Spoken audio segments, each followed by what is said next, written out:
திமுக பொதுக்குழு கூட்டத்தில் முதலமைச்சர் மு.க.ஸ்டாலின் உரையாற்றினார். இது தொடர்பான கூடுதல் விவரங்களோடு இணைகிறார் நமது செய்தியாளர் ராஜேஷ். வணக்கம் ராஜேஷ், விவரம்.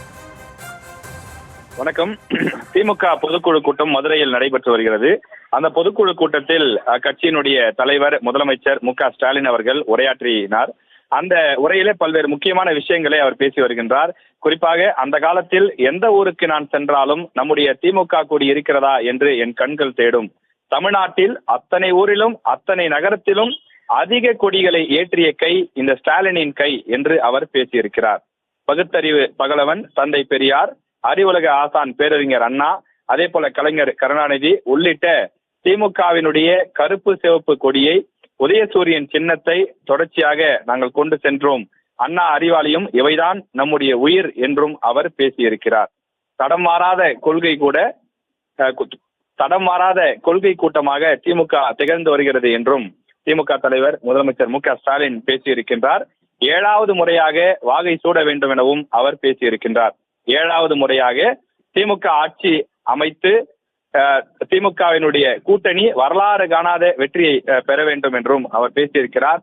2வது முறையாக திமுக ஆட்சி தொடர்கிறது என்றும் இதுதான் தலைப்பு செய்தியாக இருக்க வேண்டும், அதற்கான வியூகத்தை நாம் வகுக்கக்கூடிய பொதுக்குழு தான் இந்த பொதுக்குழு என்றும் அவர் குறிப்பிட்டிருக்கிறார். நான் மமதையில் பேசவில்லை, கண்ணு கெட்டிய தூரம் வரை எதிரிகளையே காணோம் என்று ஆணவ குரலில் நான் பேசவில்லை. எந்த காலத்திலும் எனக்கு ஆணவமோ மமதையோ வராது எனவும் மு.க.ஸ்டாலின் பேசியிருக்கின்றார். என்னை பொறுத்த வரைக்கும் பணிவுதான் தலைமை பண்பின் அடையாளம். சொல்லை விட செயலே பெரிது. வரலாறு காணாத வெற்றியை நாம் பதிவு செய்வோம் என்றுதான் நான் சொல்வேன். அது உங்களின் மேல் இருக்கக்கூடிய நம்பிக்கையின் காரணமாக நான் சொல்வது எனவும் திமுக தலைவர் மு.க.ஸ்டாலின் பேசியிருக்கின்றார். மேலும் பொதுக்குழுவுக்கு வராத, இரவு பகல் பார்க்காமல், வெயில் மழை பார்க்காமல், தனக்கு என்ன பயனென்றும் பார்க்காமல் உழைக்கும் கோடிக்கணக்கான உடன்பிறப்புகளையும் நம்பித்தான் சொல்கிறேன். திமுக இதுவரைக்கும் அடைந்த வெற்றிகளுக்கெல்லாம் காரணம் நீங்கள்தான். உடன்பிறப்புகளான நீங்கள் இல்லாமல் இந்த கழகம் இல்லை, நானும் இல்லை என்று மு.க.ஸ்டாலின் அவர்கள் பேசியிருக்கின்றார். தொடர்ந்து உலகத்தில் எந்த கட்சிக்கும் இப்படிப்பட்ட உறுதிமிக்க உழைப்பாளிகள் தொண்டர்களாக கிடைத்திருக்க மாட்டார்கள் என்றும் முதலமைச்சர் மு.க.ஸ்டாலின் பேசியிருக்கின்றார். திமுக ஆட்சிக்கு எதிரான அலையை விட ஆதரவு அலைதான் அதிகமாக வீசுகிறது என்றும் அதை வெளியே தெரியாமல் மறைப்பதற்காக சில பேர் திசை திருப்ப நினைக்கிறார்கள் என்றும் முதலமைச்சர் மு.க.ஸ்டாலின் குற்றச்சாட்டை முன்வைத்து திமுக பொதுக்குழுவிலே பேசியிருக்கின்றார். கடந்த அதிமுக பாஜக கூட்டணி, அந்த கூட்டணி ஆட்சியால் அதல பாதாளத்திற்கு தமிழ்நாடு சென்றது எனவும் மத்திய பாஜக அரசு நம்முடைய உரிமைகளுக்கு எதிராக எத்தனையோ நடவடிக்கைகள் மேற்கொண்டாலும் அத்தனையும் எதிர்த்து இன்று வரை போராடி வருகிறோம் எனவும் முதலமைச்சர் மு.க.ஸ்டாலின் பேசியிருக்கின்றார். கடந்த அதிமுக பாஜக கூட்டணி ஆட்சியால் அதல பாதாளத்திற்கு சென்ற அந்த தமிழ்நாட்டை மீட்கக்கூடிய முயற்சி தொடர்ந்து எடுத்து வருவதாகவும் அவர் குறிப்பிட்டிருக்கின்றார். நான் திமுகவினுடைய தலைவராக பொறுப்பேற்றதிலிருந்து நாம் தொடர்ந்து வெற்றி பெறுவதற்கான காரணங்களில் ஒன்று நம்முடைய கூட்டணி என்று கூட்டணி கட்சியினரை அவரை புகழாரம் சூட்டி திமுக பொதுக்குழுவிலே பேசியிருக்கின்றார். 2017ஆம் ஆண்டு முரசொலி பவள விழாவில் நம்முடைய பயணம் தொடங்கியது. தமிழ்நாடு வரலாற்றிலேயே ஒரு கூட்டணி இத்தனை தேர்தல்களுக்கு தொடர்ந்து வெற்றி பெற்ற வரலாறு கிடையாது. நம்முடைய வெற்றி கூட்டணி வலுவாக தொடர்கிறது என்றால் அதற்கு காரணம் நம்முடைய கூட்டணி தோழர்களை நாம் மதித்து செயல்படுவதுதான் என்றும் அவர் விளக்கமாகவும் விரிவாகவும் திமுக பொதுக்குழுவிலே பேசியிருக்கின்றார்.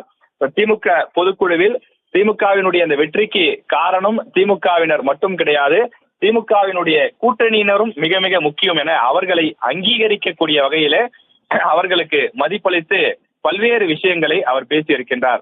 குறிப்பாக நான் எப்படி நட்போடு பாச உணர்வோடு பழகுகிறேனோ நீங்களும் அதே உணர்வோடு கூட்டணி கட்சியினரை சேர்ந்து செயலாற்ற வேண்டும் என தன்னுடைய கட்சி நிர்வாகிகளுக்கும் அவர் உத்தரவிட்டிருக்கிறார்.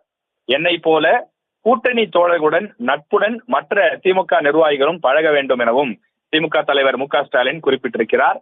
மேலும் அதிமுக பாஜக கூட்டணி தொடர்பாகவும் இந்த பொதுக்குழுவிலே அவர் பேசியிருக்கின்றார். அதிமுக பாஜக கூட்டணியை அமித்ஷா அறிவித்த போது ஒரு வார்த்தை கூட பேசாமல் பவ்யமாக பக்கத்தில் உட்கார்ந்திருந்தார் பழனிசாமி என்று அதிமுக பொதுச் செயலாளரை அவர் குறிப்பிட்டு பேசியிருக்கின்றார். என்ன ஒரு அடக்கம்!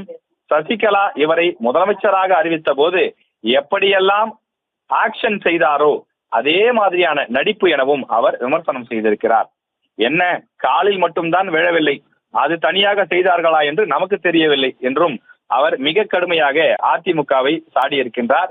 திமுக தலைவரும் முதலமைச்சருமான மு.க.ஸ்டாலின் அவர்கள் திமுக பொதுக்குழுவில் நீண்டதொரு உரையை ஆற்றி வருகின்றார். அதில் திமுகவினருக்கான மெசேஜ், கூட்டணி கட்சியினருக்கான புகழாரம், எதிர்க்கட்சிகள் விமர்சனம், குறிப்பாக பாஜகவினுடைய பல்வேறு விஷயங்களை, மத்திய அரசினுடைய விஷயங்களை குறிப்பிட்டு கடும் விமர்சனத்தை அவர் முன்வைத்திருக்கின்றார். திமுகவினுடைய உறுப்பினர்கள் யாராவது எதிர்பாராத விதமாக சாலை விபத்தில் இறந்து போகும் சூழல் ஏற்பட்டால் இறந்த உறுப்பினரின் குடும்ப வாரிசுகள் 21 வயதுக்கு குறைவாக இருந்தால் அந்த குடும்பத்திற்கு திமுகவினுடைய அந்த தலைமை சார்பில் 10 லட்சம் ரூபாய் நிவாரண நிதியாக வழங்கப்படும்.